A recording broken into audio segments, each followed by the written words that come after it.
wadadan oo ah wadada Fintuuna October inta isku xirta isgool Booliisiya iyo sidoo kale wadada number 4 ayaa saaka waxa ka dhacay qarax xoogan oo markaasi sida la sheegtay lala eegtay gaadiid halkan ku socdaalayay oo markaasi ay wateen ciidamo ilaalo u ah markaasi hay'adaha qaramada midoobay qaraxa ayaa ilaa hadda waxa la xaqiijiyay in 9 ruux ku geeriyoodeen tiro intaas ka badan ay ku dhaawacmeen qaar ka mid ah dadkii shacabka ahaa ee halkan ka agdhawaa markii qaraxu dhacay ayaa goobjoog waxay uga warramay sida ay wax u dhaceen قالوا خرح ما أنت ورد خرح ليا بدنا هاي والله بلا آذان وقحنا والله قريه دم واجي جبان إلما إسكول نجرين فانتي عرورتي عن سوري هذيني والله آذان لو قد ما هذا والله قبر ميت كذا وإني شرار وحر وضدنا كخاتنا والله ما أنت آذان وقحنا والله واحد ما أنت داعي قريه بدنا عجي جبان والله أسكرتي دولة دن وحي الشعب ماشي مرة عرورتي هبريه سوق صادر سنة عرورتي دم وين قبافين إلى وحنا كبرينا دولة عادل الله نوكينو meeshaan waxaan ku arkay gabar indha shareer u xirno oo meeshaan qoorteeda taalo iyo luuqaano maxaa lahaa sidii meedkiyo dhar camal u warna arkay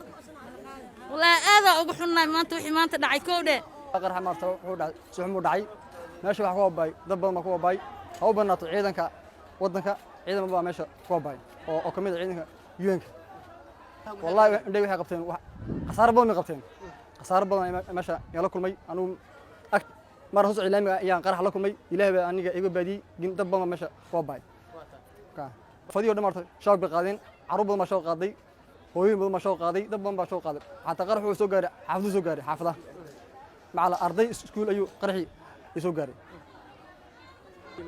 wala joog marta maxaa aanu dhamarta shaqsanay shoog baan hayo waan axsanay qarax la mid wiliga maaragba qaraxi marta inta xamar u soo qaraxan ba ugu xumaa dadka ma soo qaaday hooyooyinkii ciyaalkii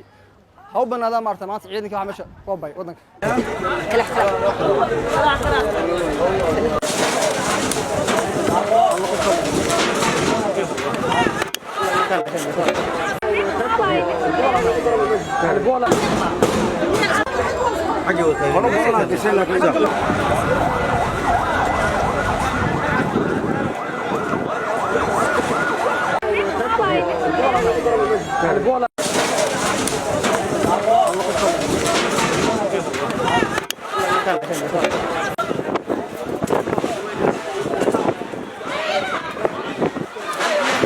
dhanka kale qarax ayaa wuxuu saameyn ku yeeshay guud ahaan xaafadaha halkan ku dhow